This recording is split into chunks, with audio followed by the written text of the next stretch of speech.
शनिदेव 138 दिनों के लिए वक्री होने वाले हैं और उनके वक्रस्त स्थिति का प्रभाव तुला राशि के लोगों पर किस तरह से होगा, चलिए जानते हैं विस्तार से। जय माता दी दोस्तों, आप सभी का स्वागत है हमारे YouTube चैनल अमृता एस्ट्रो में। और इस वीडियो में मैं बात करूंगी शनि के वक्री होने के प्रभाव के बारे में। देखिए, शनि सबसे धीमी गति से चलने वाला ग्रह है और हर साल वक्री होता है।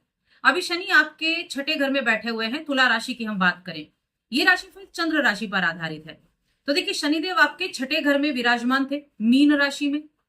और छठे घर में शनिदेव की उपस्थिति बहुत ही शुभ मानी गई है, क्योंकि ये आपके हर एक चीजों में, करियर हो गया, हेल्थ हो गई, हर एक चीज में अच्छे रिजल्ट देने का काम करते हैं। लेकिन अब जुलाई के महीने में 13 जुलाई को शनिदेव वक्री हो जाएंगे और लगभग 138 दिन तक शनिदेव वक्री रहेंगे। देखिए, वक्री होने का मतलब क्या होता है कि सूर्य जो है, जब सूर्य और शनि का जो एक दूरी है 120 डिग्री से ज्यादा हो जाती है, तब ये ग्रह वक्री हो जाते हैं। जैसे गुरु भी वक्री होते हैं, शनि वक्री होते हैं, बुध भी वक्री होते हैं। तो अब क्या होगा, ये वक्रस्त स्थिति यानी उल्टी चाल चलते हुए प्रतीत होना, इनका चेष्टा बल बढ़ जाता है, ये बहुत पावरफुल हो जाते हैं।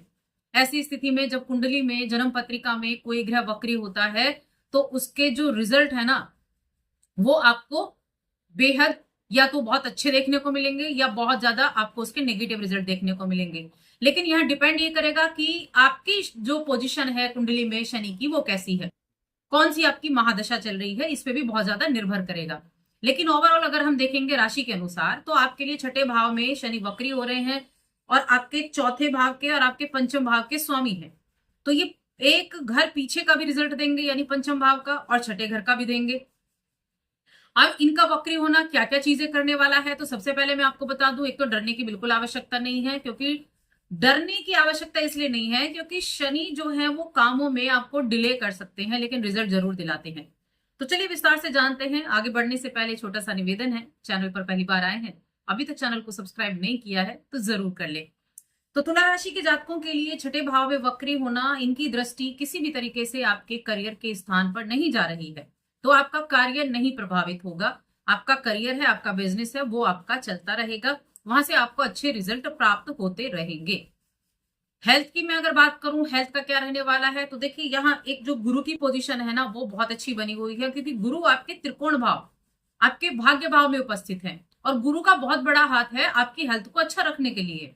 तो कोई बहुत मेजर इशू नहीं होने वाला है। हाँ, छोटी मोटी दिक्कतें जरूर देखने को मिलेंगी 13 जुलाई से 28 नवंबर तक के बीच में।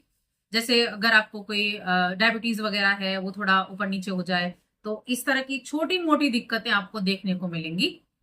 जिनको हेल्थ इश्यू चल रहे हैं उनको ज्यादातर तो छोटे मोटे इश्यू रहेंगे, कोई बहुत बड़ी प्रॉब्लम नहीं होगी, क्योंकि गुरु का सपोर्ट रहेगा। देखिए, गुरु जब भी 9th हाउस में होते हैं ना, तो बहुत सारी चीजों को कम कर देते हैं।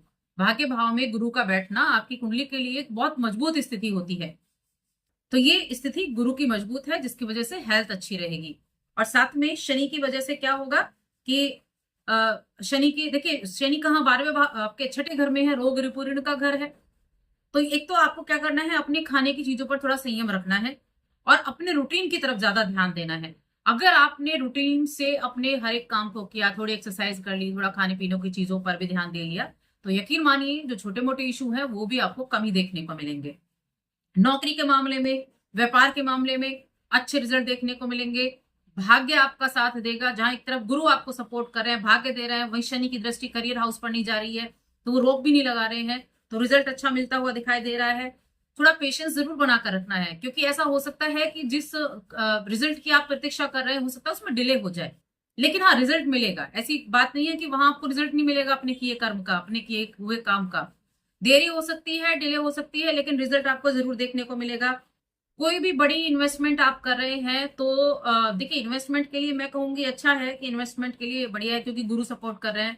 लेकिन फिर भी ग्रहों की स्थिति को देखते हुए आप करें, मोटे इन्वेस्टमेंट बहुत अधिक ना करें। एक चीज ध्यान रखें, अब इन्वेस्टमेंट किस अवधि में नहीं करना है, इस चीज का भी तो आपको जानना जरूरी है। क्योंकि मंगल देव अभी तो है आपके 11वें घर में, बहुत अच्छी स्थिति में, लेकिन मंगल देव 28 जुलाई से, यानी कि इस महीने के एंड से, आप मान लीजिए जुलाई के महीने के एंड से आपके 12वें घर में चले जाएंगे, और ये धन भाव के स्वामी है।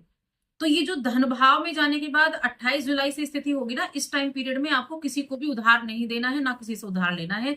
ये आपको अगले 28 जुलाई से लेकर 50 दिनों तक आपको ध्यान रखना होगा।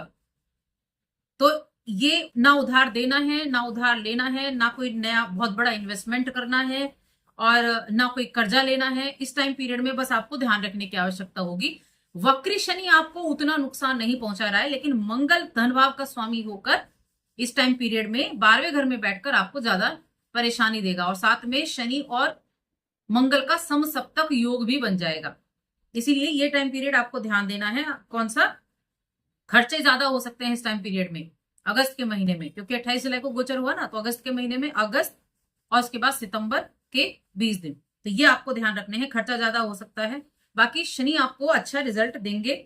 और इस समय अवधि में देखिए, अगर देखा जाए तो निवेश जो भी करेंगे सोच समझ कर करें। किस टाइम पीरियड में? मंगल जब तक 12वें घर में रहेंगे। लेकिन हाँ, इन्वेस्टमेंट से लाभ मिलेगा आपको। शनि आपको लाभ भी दिलाएंगे। आपके करियर में रिजल्ट थोड़ा देर से मिले, लेकिन हाँ, रिजल्ट आपको देखने को जरूर मिलेंगे, इस चीज में कोई दो राय नहीं है। जहां तक रिश्तों की बात है कि रिश्तों के मामले में किस तरह के रिजल्ट आपको देखने को मिलेंगे, तो देखिए, रिश्तों के मामले में मैं कहूंगी ठीक रहेगा। बस वही मंगल के गोचर वाला टाइम पीरियड को अगर हम देखें, ध्यान में रखें, तो शनि वक्री आपके लिए बहुत बड़ी कोई प्रॉब्लम क्रिएट नहीं कर रहे हैं। लाभ के मामले में आपके लिए अच्छा रहेगा। और मीन राशि में ये शनि की स्थिति आपके लिए शुभता का सिलसिला जारी रखेगा। ऐसा नहीं कि आपकी कुछ आपको नुकसान करा दिया, ऐसा नहीं है। शुभता का सिलसिला जारी रखेगा। थोड़ा कम हो, थोड़ी मेहनत ज्यादा करनी पड़े सफलता प्राप्त करने के लिए, ऐसा जरूर हो सकता है, लेकिन सफलता जरूर मिलेगी। अब छठा भाव रोग रिपु ऋण, और साथ में देखिए कंपटीशन का भाव भी है, तो थोड़ा सा हो सकता है कॉम्पिटिटर ज्यादा हो जाए, ऐसा हो सकता है। तो परिस्थितियों को समझकर आप काम करेंगे तो चीजें बेहतर रहेंगी। और क्योंकि चौथे घर के स्वामी भी हैं, तो मकान वाहन से जुड़े हुए कोई भी बड़ा इन्वेस्टमेंट ना करे, तो उसके लिए आपको थोड़ी सावधानी रखनी है।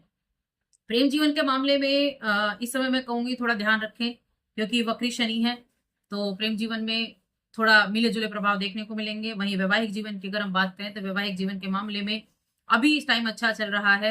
और वैवाहिक जीवन के मामले में जब अगस्त का महीना और सितंबर के 20 दिन ये रहेंगे, तब आपको वैवाहिक जीवन में भी सावधानी रखनी होगी, क्योंकि आपके विवाह भाव के स्वामी भी मंगल बनते हैं। तो शनि वक्री से परेशानी नहीं है, मंगल से थोड़ी सावधानी रखनी है। और यहाँ गुरु चीजों को फिक्स करने का काम भी करेंगे, गुरु का बहुत अच्छा सपोर्ट भी है। अब उपाय क्या कर सकते हैं? तो देखिए, उपाय के तौर पर बहुत अच्छे उपाय हैं आपके लिए। हनुमान पूजा करें प्रतिदिन, भगवान शिव की आराधना कर सकते हैं, शिवलिंग पर जल अभिषेक कर सकते हैं, गरीबों की सेवा कर सकते हैं, कोई भंडारा कर सकते हैं। शनिवार के दिन करें, जब भी करें अगर भंडारा करते हैं। भंडारे का मतलब ये नहीं कि आप बहुत सारे लोगों को खाना खिला रहे हैं। आप 5 लोगों को खिला सकते हैं, 10 लोगों को खिला सकते हैं, कुछ गरीब जहां बैठे हैं उनको कुछ खाना ले जाकर दे सकते हैं। तो ऐसा आप कर सकते हैं, लेकिन जब भी करें शनिवार के दिन करें। ये उपाय आप जरूर करें। और साथ ही आज की इस वीडियो में इतना ही। वीडियो कैसी लगी हमें कमेंट करके जरूर बताएं। जय माता दी।